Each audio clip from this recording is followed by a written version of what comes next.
What's going on, everybody? Dr. Vasquez here, coming to you live for the second time today. Oops, I took my watch off to work out.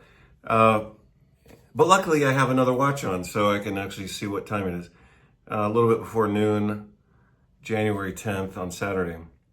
So I just did a video, which was my first Saturday morning rant for the day, which is basically a wake-up call for those of you who haven't woken up to America's new reality. So I think that'll kind of take care of itself if you take a look at that video. I'm probably going to publish that as a raw version and then as an edited version. But anyway, take a look at it. What just occurred to me actually while I was working out was I was trying to understand how the psychopathic mind works. So, and I've wanted to talk about this at least a little bit. One of the myths about psychopaths and crazy people is that they're more intelligent, and that's actually not true. So psychopathic people actually have smaller brains, generally. If you look at the overall structure of their brains are actually smaller. And then certain regions of their brain could be even more small, or occasionally, paradoxically, more amplified for emotional arousal. Because obviously what we see in psychopaths are people who can't plan into the future, and that would be like Donald Trump. He can't plan worth shit. That's why the United States is totally undirected and has no leadership right now. And that's why his own businesses have a history of bankruptcy. He can't plan worth anything. And you're seeing that now.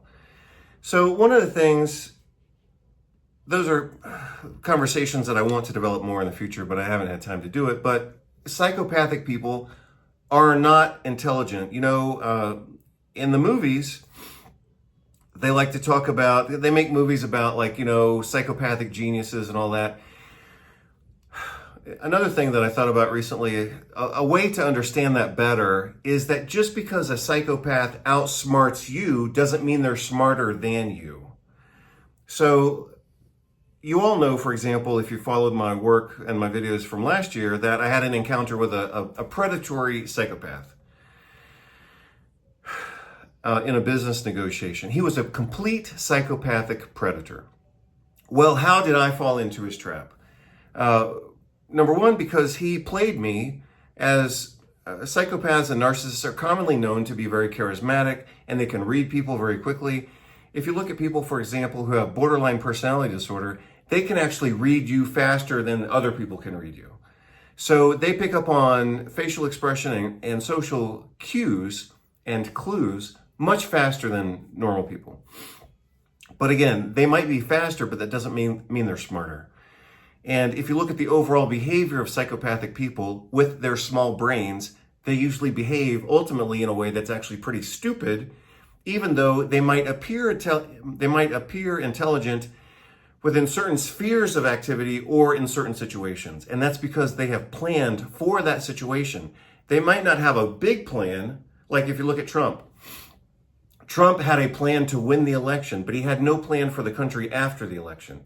He invaded Venezuela. No, first they seized a Venezuelan oil tanker, and then the media, the press asked him, what are you going to do with the oil? He said, well, I guess we'll keep it. That's a perfect example of a psychopath behaving recklessly and not even having an obvious plan for the next step. He ordered the American military to seize a Venezuelan tanker full of oil without even having a plan for what to do with the oil.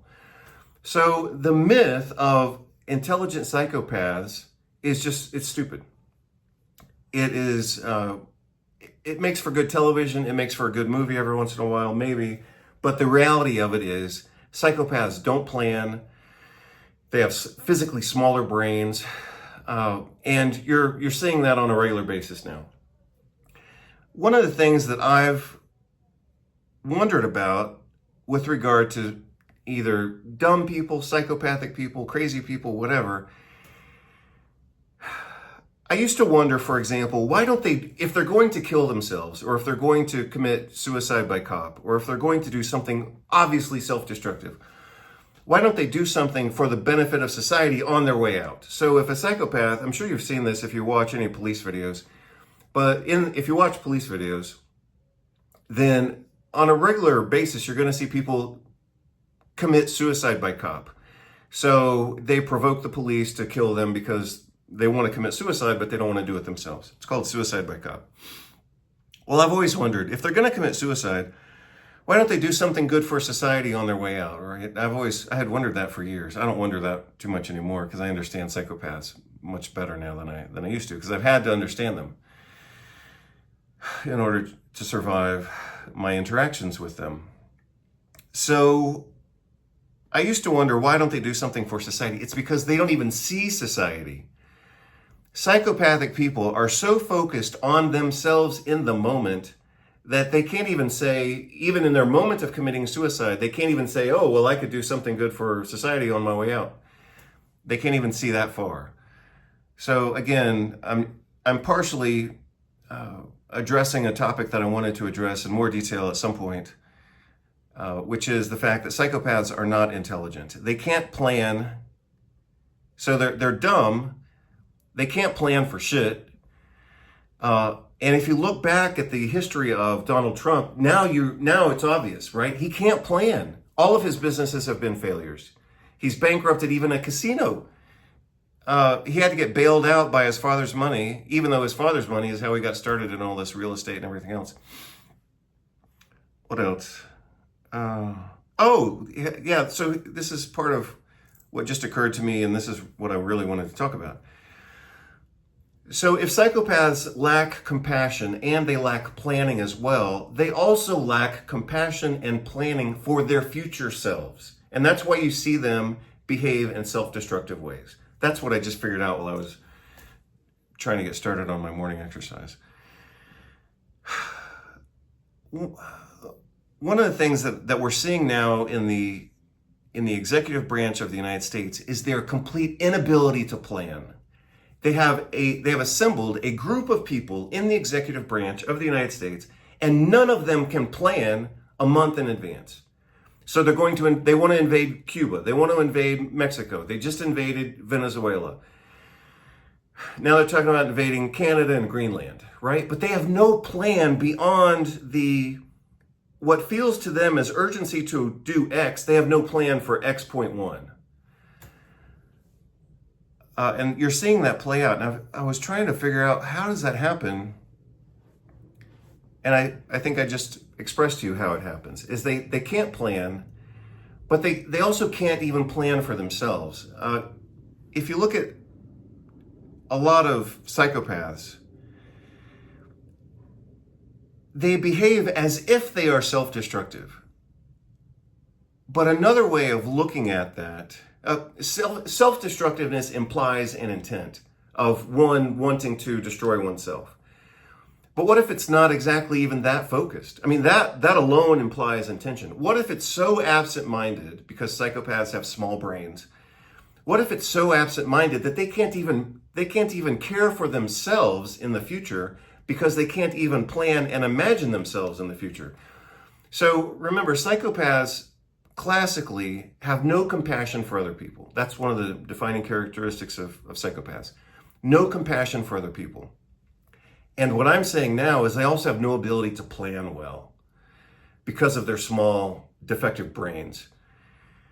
But they also have no compassion for their future selves, right? So if I plan for my retirement, then I am caring for and planning for my future self, which requires like a third level of imagination. I have to have a vision of myself. I have to have a vision of myself in the future.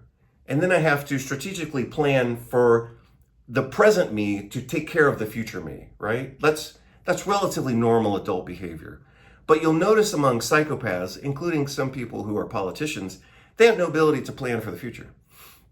So like I was looking at the political behavior of the United States recently, and it's wondering, like, how can these people be so self-destructive?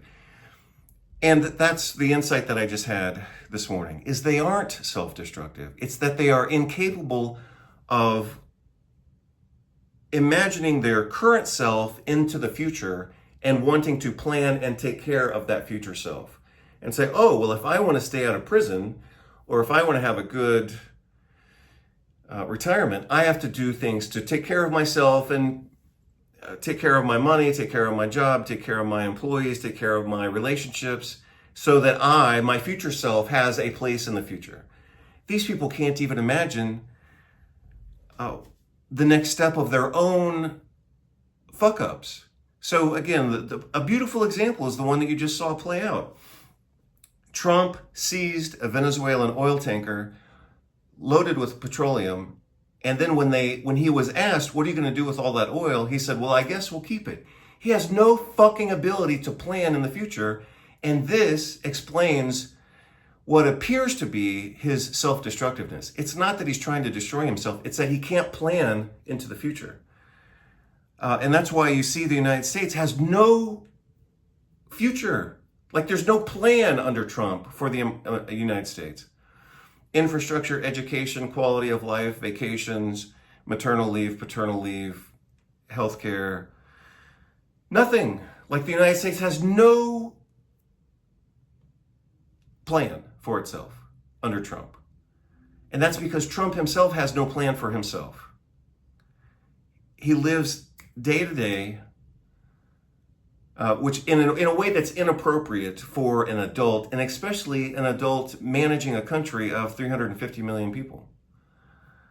So it looks self-destructive, but it's that his self in his own mind doesn't even exist into the future. The country doesn't exist into the future. You know, any of us, most of us, could say, well, you know, gosh, to advance the country, we need to modern infrastructure. We need safe food. Since gas or petroleum is now such a question mark, you know, back in the 50s, everyone assumed we were going to have gas forever. But now that fuel and petroleum are becoming scarce or, you know, politically entangled, we need to localize our food supply. So all the food can't be grown in California and then shipped across country, because you're not going to be able to do that if you don't have cheap gas. And that's one of the only things holding America together is cheap gas, right? You can't grow a stupid head of lettuce in California, pull it before it's even ripe, and then ship it all the way, you know, to Boston and call that's not even basic common sense food infrastructure. And so, you know, all of these chickens and roosters are coming home to the roost now. Like, reality is finally catching up with the United States. But again, a normal adult, and certainly a politician, should be able to plan, saying, hey, we don't have the oil reserves we used to have. We don't have, you know, gas and oil coming out of the ground of Texas, you know, like supposedly occurred at for the Beverly Hillbillies. That's not the reality we have anymore. America needs to have a national program of localizing its food supply. I mean, that would be great for many different reasons. One of which is that it would regionalize some of the food, and that would make America actually more interesting, right? Because right now, all of the food is distributed through these massive, corporations. And so, you know, a hamburger in Los Angeles is the same as a hamburger in Miami, as the same in Massachusetts or New York or whatever, right? The food is so homogenized that America doesn't have what you see in other countries, which is regional variation, right? You know, in Spain, for example, just as an example, Spain's about, it's so much smaller than the United States. Spain's about the size of Texas, about 50,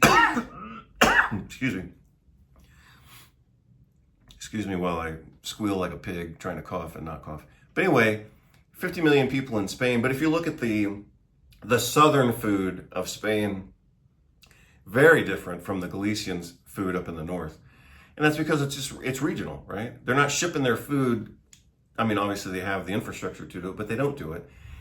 You've got regional food in the south, you've got regional food in the north. And I grew up in the south of the United States, so obviously I know we've got our plates, you know, we've got our rice and beans and whatever else, collard greens and all that kind of stuff.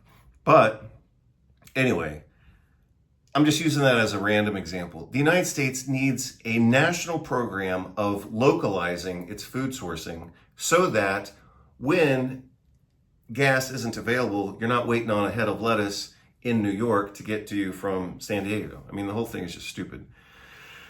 But like, there's no planning is going on in the United States. America has no plan for what's going on. Everything is spot welding. You see a little change here. Sometimes it's for the better. But most of the time, it's just not happening at all. And again, what occurred to me this morning, this is the last time I'll say it, is this: what you see in psychopaths isn't, I don't think it's direct. I don't think it's direct self-destruction, because that too would imply the ability to imagine a self, a future self, and a plan to get there. I don't even think they think at that level. If you look at the psychopathic behavior of the American government right now, it appears self-destructive. And that's why it's so offensive to those of us who are good planners and who can think. But I don't even think it's self-destructive. It's that they're not even conceiving of a future for the country, let alone planning for it. So I'll leave you with that. Take care. Bye-bye. Music matters for the mind in two important ways. First, quantitatively, because we generally spend hours and ultimately years listening to music, either directly, attentively, or passively, whether we choose it, or if it is in the background and ambiance of other settings, such as while working, shopping, eating, and exercising. As such, musical patterns, and especially any accompanying lyrics, eventually become hardwired into our neural brain circuitry and thereby influence our perspectives, mood, and abilities as an extension of the Mozart effect. Second, qualitatively, because of the aforementioned rewiring of the brain depending on the quality, complexity, and cleanliness, when instrumental or contamination, with lyrics of the music. Occasionally, we are seduced by tonality that carries new ideas in the accompanying lyrics, and this eventually forces us to change our perspectives and thereby change our lives. Dr. Alex Vasquez, January 2026. Mas que nada sai da minha frente que eu quero passar, pois o samba já animado, o que eu quero é samba. Este samba que é misto de maracatu, é samba de preto veio, samba de preto, mas que nada, samba como este tão legal, você não vai querer que eu chegue no final. Music matters for the mind in two important ways. First, quantitatively, because we generally spend hours and ultimately years listening to music, either directly, attentively, or passively, whether we choose it, or if it is in the background and ambiance of other settings, such as while working, shopping, eating, and exercising. As such, musical patterns, and especially any accompanying lyrics, eventually become hardwired into our neural brain circuitry and thereby influence our perspectives, mood, and abilities as an extension of the Mozart effect. Second, qualitatively, because of the aforementioned rewiring of the brain depending on the quality, complexity, and cleanliness, when instrumental or contamination, with lyrics of the music. Occasionally, we are seduced by tonality that carries new ideas in the accompanying lyrics, and this eventually forces us to change our perspectives and thereby change our lives. Dr. Alex Vasquez, January 2026. Mas que nada sai da minha frente que eu quero passar, pois o samba já animado, o que eu quero é samba. Este samba que é misto de maracatu, é samba de preto veio, samba de preto, mas que nada, samba como este tão legal, você não vai querer que eu chegue no final.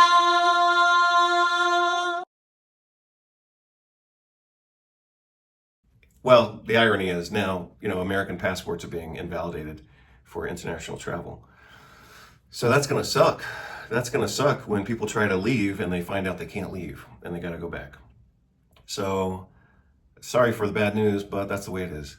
I land in Rome. They tell me that there's an Interpol alert on my passport. They say that it was reported lost or stolen. If you're American and you have an international trip coming up, I know you're probably panicking right now if you've been seeing the viral videos of people saying that they went on vacation, they traveled, got to their destination, and then upon arrival, they found out that their passports were canceled. This is pretty big news in the travel world this week, so let me fill you in and give you my take. There have been 5 TikTok videos I've seen of people coming forward saying that they traveled outside of the United States and were stopped by Interpol, the international police, because their passports had been marked as stolen and therefore were invalid.